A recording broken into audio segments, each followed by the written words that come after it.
afraid of the dark. The Bell family from Adams, Tennessee, feared the dark. From 1817 to 1821, a poltergeist, or an evil spirit, haunted the family every night. It pulled their hair and overturned their furniture. It threw back bed sheets and choked the children. The ghost, nicknamed the Bell Witch, even allegedly killed one member of the Bell family. The Bells were, by all accounts, a normal family. John and Lucy married in 1782 and had 9 children. Wow. The family attended church and school. They were friendly with their neighbors. So what made this ghost haunt them? And was there really a ghost at all? Some skeptics believe the Bells invented the ghost for attention. Other people believe the haunting actually occurred.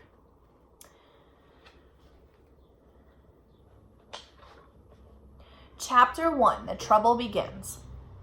In 1804, John and Lucy Bell and their children moved from North Carolina to Tennessee. They had heard of the area's rich farmland and dense forest. They purchased property on the Red River, which included a house and barns. John cleared some of the land and started farming. Life in Tennessee seemed perfect until the trouble began. It was the summer of 1817. While working in the field, John stumbled upon a strange animal sitting between 2 rows of corn. It looked like a dog with the head of a rabbit. John raised his gun and shot at the creature, but it ran off. The strange sightings didn't end there. A few days later, John and Lucy's son, Drew, spotted a large turkey perched on a fence. As Drew approached the bird, he saw that it wasn't a turkey at all. The bird flapped its large wings and took off. Drew had no idea what kind of bird it might be. Betsy, the youngest daughter, went for a walk in the woods near the house around this same time. She saw a girl in a green dress climbing one of the oak trees. She had never seen this girl before and found it strange. A few days later, one of the Bell's enslaved workers reported seeing a large black dog in the road. This dog followed him every night when he went to visit his wife. She was also enslaved and lived with a different family. As soon as the man arrived at his wife's door each night, the dog ran away. Little did the Bells know, these odd events were about to take a terrifying turn. Chapter 2, Unseen Hands. Members of the Bell family didn't think much of the strange creatures they'd seen around the farm, but then one night, strange scratching and banging sounds began outside the house. The family went outside to investigate, and the sounds stopped. Each night as the family went to bed, the scratching and banging started, and each time they went outside, the sounds were replaced with silence. The strange sounds soon moved inside the house, starting in the boys' bedroom. A sound like rats gnawing on the bedposts woke the boys. The 2 eldest sons, John Jr. and Drew, got up to kill the rats, but as soon as their feet hit the floor, the gnawing stopped. They looked under the beds and found no rats or chew marks. Once the brothers climbed back into bed, the gnawing started again. The boys stayed up half the night searching for the source of the gnawing. And there's a skeptic's note on this page, and it says, scratching sounds can be caused by tree branches moving in the wind or animals crawling around the house. The gnawing sounds continued for weeks. Now, in all the bedrooms, the Bells also heard dogs fighting and the sound of chains being dragged across the floor. Whenever someone lit a candle, the sounds ceased or stopped.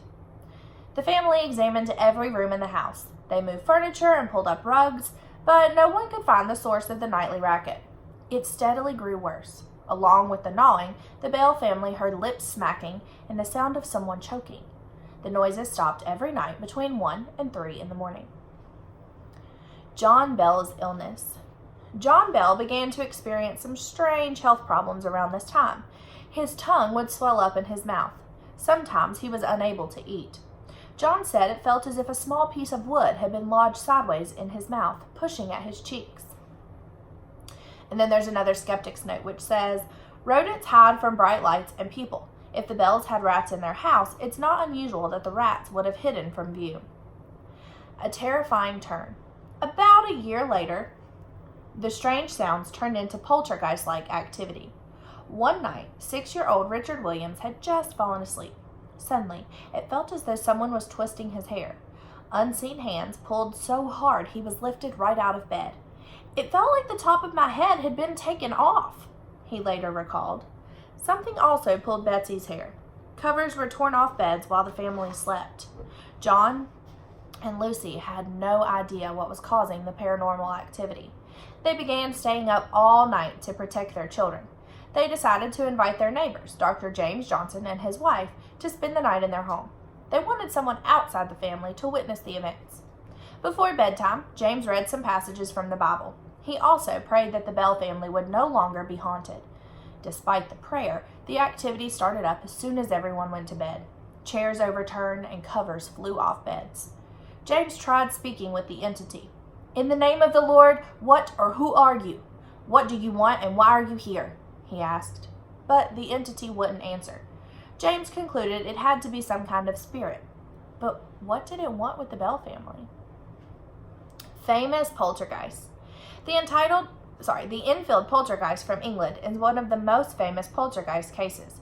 In 1977, Peggy Hodgson and her brothers, Janet and Margaret, began to experience frightening incidents. The girls' bedroom in this photograph is where most of the events occurred. Furniture moved on its own. The girls flew across the room. Fires started on their own. The ghost even allegedly spoke through 11-year-old Janet. After 18 months, the activity stopped. And here's that photo.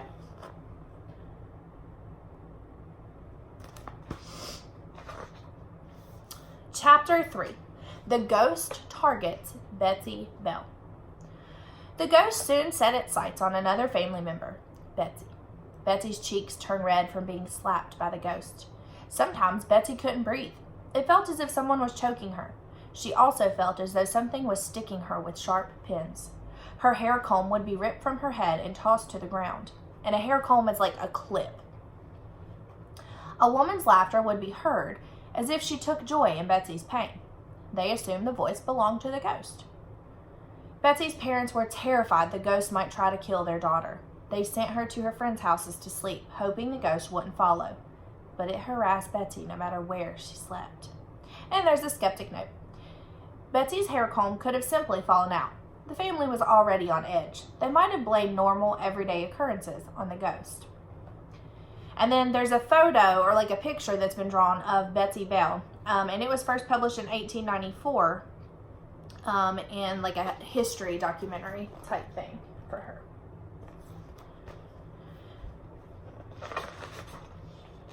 Bad medicine. Betsy became desperate to rid herself of the ghost. A doctor came to the house claiming he could cure her. He had mixed up a special medicine for her to drink. Betsy's friend, Thinny Thorne, advised her against it, but she drank it anyway. Within moments of taking the medicine, Betsy vomited. Thinny noticed something strange about what she had thrown up. Upon closer examination, the vomit was full of pins and needles. The ghost laughed as Thinny cleaned up the mess. Everyone agreed the ghost must have dropped the pins and needles into the vomit when no one was looking. No one, it seemed, could cure Betsy of her trouble. Skeptic's note. Either Betsy or Thinny could have dropped the pins into the mess when the other wasn't looking. Fact. Thinny collected some of the pins and needles and kept them for the rest of her life. That's kind of weird. I don't think I would want to do that. Some people suggested that perhaps Betsy was the cause of the strange occurrences. She may have been making the whole thing up for attention, but that theory ended when the ghost began speaking. At first, it only whistled when asked a question. Then the ghost began to speak in a low whisper. "I am the spirit of a person who was buried in the woods nearby," the ghost's voice said. "The grave has been disturbed, my bones disinterred and scattered, and one of my teeth was lost under this house, and I am here looking for that tooth." I don't know about you guys, but that sounds kind of extreme. As the family searched the house for a lost tooth, the ghost cackled with glee. It said it was all a joke to fool John, whom the ghost called Old Jack. The Bell Witch also took an interest in Betsy's boyfriend, Joshua Gardner. The ghost would whisper at Betsy in a hushed voice not to marry Joshua. No one could figure out why the ghost disliked Joshua. Fact. The Bell Witch haunting inspired the horror movie The Blair Witch Project, which some of you guys might have heard about or even watched. Again, I'm a chicken. Not going to watch that stuff. Similarities to the Salem witch trials. In 1692 and 1693, 19 people were found guilty of witchcraft and hanged in Salem, Massachusetts. Like the Bell Witch haunting, the activity centered around young girls. They spoke in strange voices. Unseen hands pinched and bit them. Their bodies contorted. The girls mainly accused women of using witchcraft against them. One of the men accused, Giles Corey, refused to continue with his trial. He was tortured to death. After the trials, one accuser admitted to making the whole thing up. Wow, so people were killed over a story that someone made up. That's pretty sad. Chapter 4, A Deadly End. The year was 1820, and the Bell family had experienced 3 years of unexplained phenomena. For most of this time, John Bell suffered discomfort in his mouth. But as the years wore on, the pain grew steadily worse. The swelling in his mouth became so severe that he couldn't talk or eat for 10 or 15 hours at a time. The muscles in his face began to contort, and he was often too sick to get out of bed. Oddly, as John's symptoms grew worse, Betsy's improved. On the morning of December 9th, John did not wake up at his usual time. When the family could not wake him, John Jr. went to the medicine cabinet. Inside, he found a strange vial containing dark liquid. No one ever seen this vial before. "It's useless for you to try to revive old Jack," the ghost said. "I have got him this time. He will never get up from that bed again." The ghostly voice also admitted that it had fed John the medicine. Fact: the Bell Witch allegedly adored Lucy Bell and never bothered her.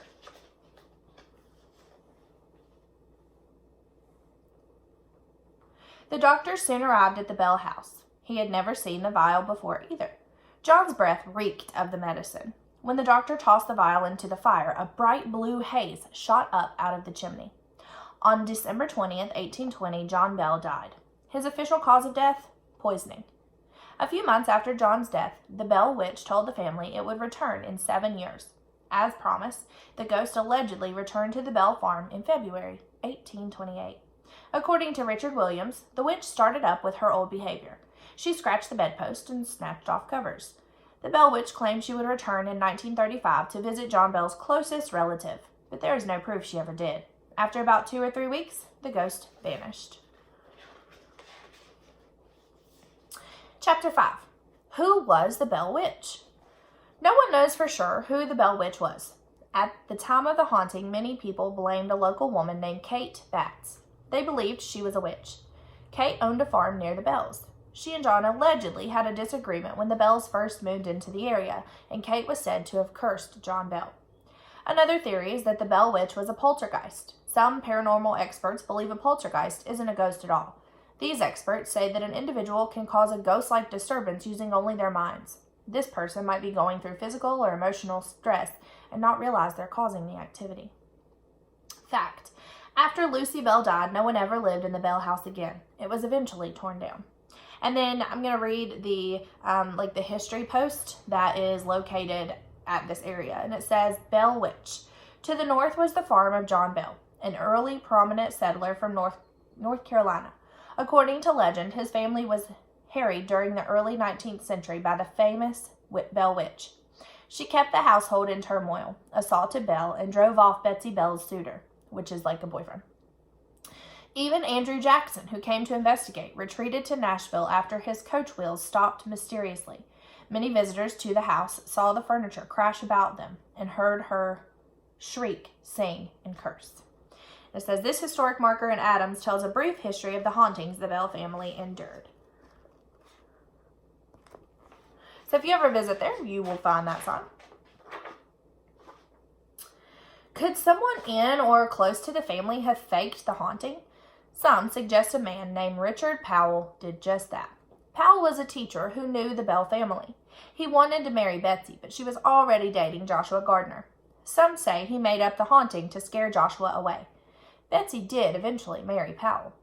More than 200 years after the haunting began, the story of the Bell Witch continues to captivate audiences. We'll never know for sure who or what caused the ghost-like activity that haunted the Bell family, but it can be fun to guess. Fact: the Bell Witch cave near the Bell Farm site is open to the public. The witch's face is allegedly etched into stone inside the cave. And there's a picture of the cave. I don't think I would want to visit there. And that's the end. Miss you guys. Can't wait to see you. Hopefully it's soon. Bye.